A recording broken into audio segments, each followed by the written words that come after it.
दोस्तों नमस्कार।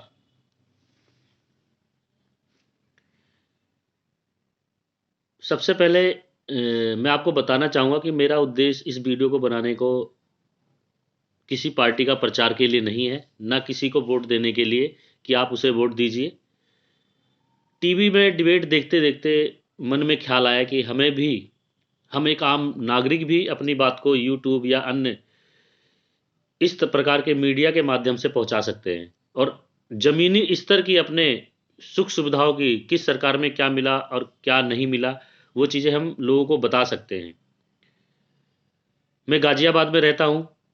गाज़ियाबाद में कोई नेता आकर भाषण देता है, कहता है कि मैंने अयोध्या या बनारस में बहुत ऐसी सड़कें बना दी, ऐसा कर दिया, वैसा कर दिया। तो वो चीज़ें हम एक-दूसरे को वहाँ की कि क्या-क्या विकास हुआ है, क्या नहीं हुआ है, वो चीज़ें हम एक-दूसरे को इस यूट्यूब या अन्य प्रकार के माध्यम से हम पहुँचा सकते हैं। तो मेरा उद्देश्य केवल ये है कि मैं वर्तमान में गाज़ियाबाद के साहिबाबाद विधानसभा का रहने वाला हूँ और यहाँ के विधायक भारतीय जनता पार्टी के सुनील शर्मा जी हैं।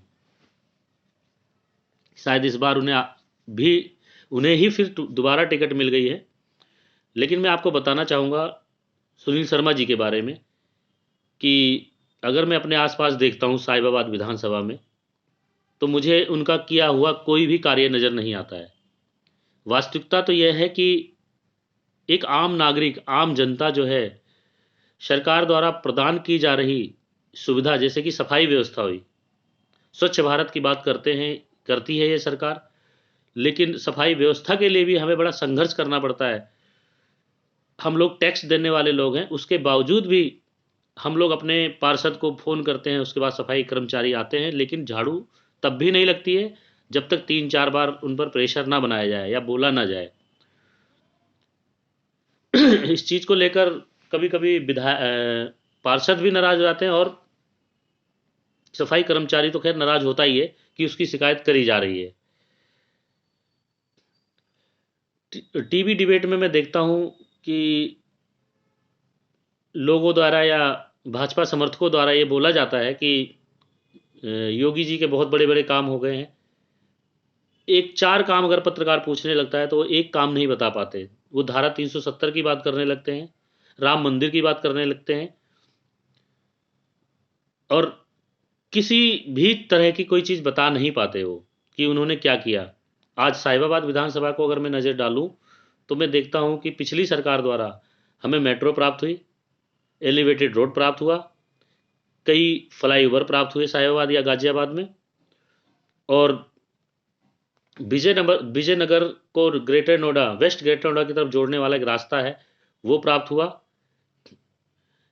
मैं देखूँ तो कई सारे विकास के कार्य पिछली सरकारों में हुए हैं। हाँ, एक चीज़ और मैं सुनता हूँ कि भारतीय जनता पार्टी के राज में, योगी जी के राज में गुंडागर्दी खत्म हो गई। जबरदस्त प्रोपोगेंडा फैलाया जाता है इस तरह का, गुंडागर्दी खत्म हो गई है। वास्तविकता यह है कि जो लोग थाने के भुक्तभोगी हैं, वर्तमान प्रशासन के भुक्तभोगी हैं, वो लोग समझते होंगे या जानते होंगे कि कहाँ पर क्या खत्म हुआ है और क्या बढ़ा है। मैं इस पर कुछ नहीं कहूँगा, हालाँकि कई चीज़ों पर मैं भी भुक्तभोगी हूँ और मैं इसको वीडियो के माध्यम से कोई टिप्पणी नहीं करूँगा। हमारी उम्मीद हर सरकार से यही होती है कि भ्रष्टाचार खत्म हो, हमारी मूलभूत सुविधाओं पर काम हो, लेकिन सच्चाई ये है कि वास्तव में इस सरकार में तो कभी ऐसा कुछ मिला ही नहीं है।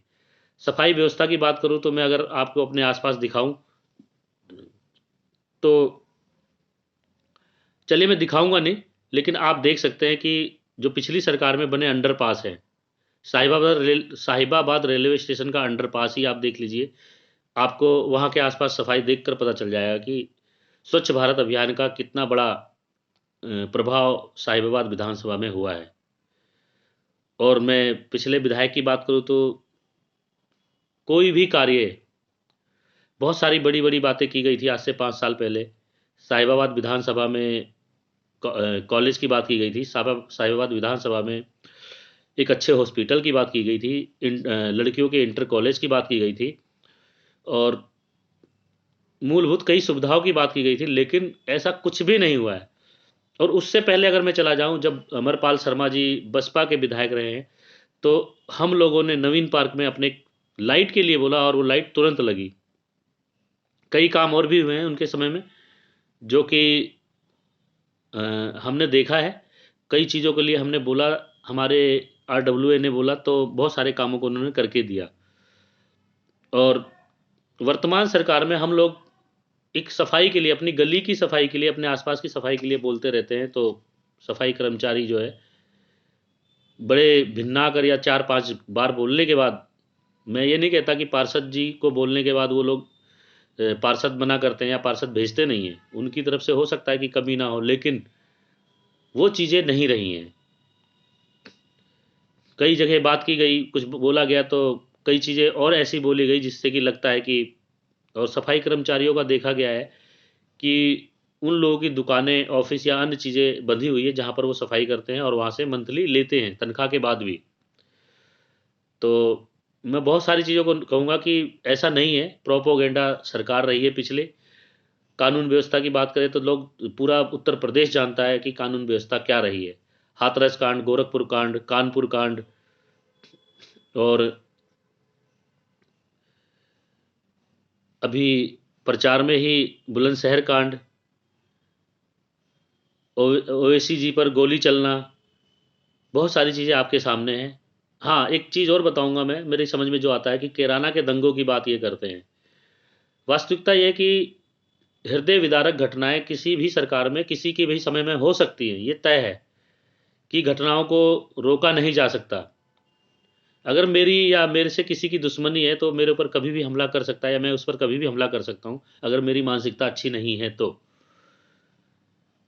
हाँ, लेकिन उसके बाद कौन दोषी है, उस पर प्रशासनिक कार्रवाई पर सरकार का क्या दबाव रहा, क्या रवैया रहा, वो बहुत बड़ा मायने रखता है। आप कुलदीप सिंह सेंगर के मामले में आप देखिए सरकार का क्या रवैया रहा है, ये किसी से छुपा नहीं है। और रही कानून व्यवस्था की बात, तो ओवैसी कांड को देख लीजिए, और ये पिछली सरकार के किराना कांड को के लेकर बहुत बारी बोलते हैं, तो देखिए उसमें FIR किन लोगों पर दर्ज हुई है। अधिकतर देखा गया है कि भाजपा के जो भी बड़े नेता थे, विधायक थे उस समय के, सुरेश राणा, संगीत सोम, इन लोगों पर FIR दर्ज की गई उस किराना में दंगों को फैलाने को लेकर। सच्चाई है कि दंगे भी हो सकते हैं, किसी के समय में भी हो सकते हैं, लेकिन पक्ष और विपक्ष दोनों के नेताओं का, जो कि जनता का नेतृत्व करते हैं, उनका दायित्व ये होता है कि हमारा या इस देश के या इस समाज के लोगों का जान और माल का नुकसान कम से कम हो। लेकिन होता क्या है कि भारतीय जनता पार्टी अगर विपक्ष में होती है तो ये लोग, इनके नेता जो है, भड़काकर, लोगों को भड़काकर जान और माल का अत्यधिक नुकसान करवाते हैं, जिससे कि उस सरकार के प्रति, जो वर्तमान में सरकार होती है, उसका गलत मैसेज जाए और उस उसको लेकर वो चुनाव में उतरे।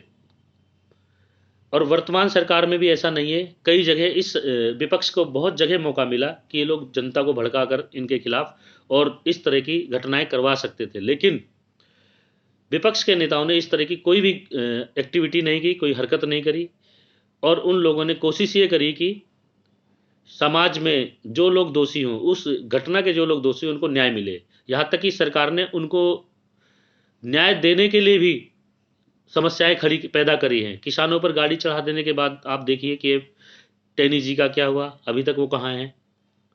तो बहुत सारी चीज़ें हैं दोस्तों, मैं तो यही कहूँगा कि बदलना चाहिए, 5 साल बाद बदल देना चाहिए, कामों का आकलन करके। अपने विधानसभा में आप अपने विधायक के कामों का आकलन करिए, और जो बेस्ट लगता है सामने आपके जो हो, उसको जिताना चाहिए।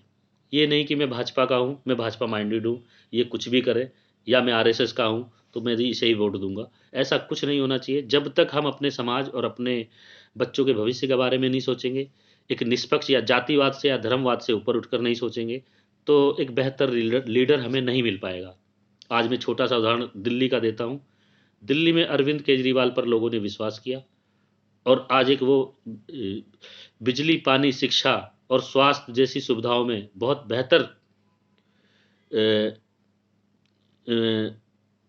प्रोग्रेस की है दिल्ली ने, और उसका बेहतर लाभ जो है वहाँ के लोग ले रहे हैं। यहाँ तक कि हम लोग भी दिल्ली की कई सुविधाओं का लाभ, जैसे कि शिक्षा और स्वास्थ्य का लाभ, हम लोग गाजियाबाद के लोग भी लेते हैं या दूर दूर तक के लोग भी लेते हैं। तो जो लोग देख कर आए हैं गाजियाबाद या अन्य उत्तर प्रदेश के लोग कि दिल्ली में हमें क्या मिला है, क्या मिल रहा है, क्या बदला है, और उसी का परिणाम है कि अरविंद केजरीवाल जी दोबारा से सत्ता में वापस लौटे हैं। और अरविंद केजरीवाल जी का मुख्यमंत्री बनना एक संघर्ष, बहुत बड़ा संघर्ष रहा है। एक आम आदमी इस चक्रव्यूह को तोड़ने में कभी सक्षम नहीं होता, लेकिन उन्होंने तोड़ा और उसके बाद लगातार दूसरी तीसरी बार मुख्यमंत्री बने। उसके अंदर वहाँ की जनता का भी बहुत बड़ा योगदान रहा है कि वो लोग अभी भी हैं वहाँ भी, जो लोग निष्पक्ष होके अपना वोट नहीं दे पाते, वो अपने आप से भी निष्पक्ष नहीं हो पाते, वो कहीं ना कहीं राष्ट्रवाद जैसी राष्ट्रवाद का प्रोपोगेंडा फैलाने वाले लोगों के बीच फंसे पड़े हैं, या लोगों की विचारधारा में फंसे पड़े हैं, झूठ बोलने वाले लोगों के बीच फंसे पड़े हैं। तो इन चीज़ों से निकलकर राष्ट्रवाद, धर्मवाद और जातिवाद, इन चीज़ों से निकलकर हमें निष्पक्ष एक काम करने वाले लीडर को चुनना होगा। और आप से मेरी गुजारिश है, इस पर काम करिए, सोचिए, समझिए। अगर मैं उत्तर प्रदेश की बात करूं तो पिछली सरकार ने काफ़ी कामों पर अपना ध्यान दिया करा। लखनऊ में एचसीएल जैसी कंपनी लेकर गए, लखनऊ एक्सप्रेसवे बनवाया और कई प्रोजेक्ट पे उन्होंने काम किया। गाजियाबाद को देखो, गाजियाबाद में देखिए मेट्रो, एलिवेटेड रोड और अन्य फ्लाईओवर्स पे काम किया उन लोगों ने। लेकिन जनता में लैपटॉप भी बांटे, बच्चों को लैपटॉप भी मिला। वही वर्तमान सरकार जो कि एक वादा करके आई थी 5 साल पहले कि हम लैपटॉप के साथ 1 GB डाटा फ्री देंगे। मैं केवल एक वादा बता रहा हूँ, बहुत सारे वादे इन्होंने किए थे, किया कुछ भी नहीं। अब मैं अपनी विधानसभा पे वापस आता हूँ कि विधानसभा में आप हमारे पिछले विधायक जो सुनील शर्मा जी थे, उनके कार्यों का और आकलन कर लीजिएगा, क्योंकि कार्यों का आकलन उन्हीं का हो सकता है जो सत्ता में हो, जो हमारे पूर्व में हो। तभी आप सोच समझ कर वोट दीजिएगा। मैं ये नहीं कहता कि आप अमरपाल शर्मा जी को वोट दें, अन्य भी पार्टी के कैंडिडेट मैदान में, जो आपको अच्छा लगता हो, या सुनील शर्मा जी ही अच्छे लगते हो तो आप उन्हें वोट दीजिएगा। फिर लेकिन उम्मीद मत करिएगा कि साहिबाबाद में फिर दोबारा कुछ हो जाएगा। हम या कोई जनता का व्यक्ति या इनको समर्थन करने वाले इनके समर्थक ये पूछने की हिम्मत नहीं कर पाते कि विधायक निधि, इन 5 सालों की विधायक निधि माननीय शर्मा जी, माननीय विधायक जी, आपने कहाँ लगाई है, किस जगह लगाई है, ये तक पूछने की हिम्मत नहीं कर पाते हम लोग। आज पिछली सरकार के अंडरपासों की स्वच्छता को लेकर, सफाई को लेकर देख लीजिए, आपको यहाँ की सफाई स्वच्छता का भी, जो कि हमारी मूलभूत आवश्यकताएं हैं, उसका भी पता चल जाएगा। मैं गलियों की बात नहीं करता, मैं अपने क्षेत्र की बात नहीं करता, मैं खुद वीडियो बनाकर नहीं दिखा रहा हूँ आपको, आप स्वयं जा सकते हैं। जो कि मेरे ख्याल से पर डे वहाँ पे लाखों लोग उधर से निकलते हैं, गुजरते हैं, उसके आसपास की सफाई व्यवस्था देख सकते हैं। कानून व्यवस्था, सफाई व्यवस्था, स्वच्छ भारत अभियान, ये सब एक बहुत बड़ा प्रोपोगेंडा है इस सरकार का। और ये सरकार जिस तरह से शादी ब्याह का मैनेजमेंट किया जाता है प्रॉपर तरीके से, उसी तरीके से 5 साल जीत, ये सत्ता में आने के बाद भी कंटिन्यू इलेक्शन मोड में रहते हुए 5 साल उस व्यवस्था, वही शादी ब्याह का क्या की व्यवस्था को चुनाव मैनेजमेंट में लगाते हैं और प्रोपोगेंडा फैलाते हैं। कानून व्यवस्था भी इनका एक प्रोपोगेंडा है। मेरा तो निवेदन है कि आप लोग केवल ज़्यादा संकुचित विचारधारा में केवल अपने विधानसभा का आकलन करके, अच्छे बुरे को ध्यान रख के, जातिवाद, धर्मवाद और कहते हैं कि पार्टीवाद, कि मैं भाजपा का हूँ, मैं सपा का हूँ, मैं कांग्रेस का हूँ, मैं बसपा का हूँ, इन चीज़ों से ऊपर उठकर जैसे दिल्ली की जनता ने एक काम करने वाला लीडर चुना है, उस तरह एक लीडर को चुने। और इस तरह के लीडर चुनेंगे तो आपको बेरोजगारी और सुविधाओं और अन्य चीज़ों में आपको फ़ायदा मिलेगा। आज बिजली के रेट अभी सरकार ने कम किए, नहीं तो आपको पता ही था क्या था, जो कि हमारी मूलभूत सुविधा है। गंगा जल जो है अभी साहिबाबाद में कहीं दिखा, दर्शन तो हुए नहीं है, जो कि बहुत बड़ी समस्या थी और इसके लिए इन्होंने काम किया। पता नहीं कहाँ इसका बजट जा रहा है। तो मेरा तो केवल यही निवेदन है कि आप लोग सोच समझ कर वोट दें और अपने वोट का सही इस्तेमाल करें। जातिवाद, पार्टीवाद, सबसे बड़ी चीज़ पार्टीवाद से निकलकर, जातिवाद, धर्मवाद से तो हम निकल जाएंगे, पार्टीवाद से निकलकर, प्रोपोगेंडा से निकलकर आप लोग वोट दें। इसी के साथ साथियों, धन्यवाद आपका और मेरा नमस्कार।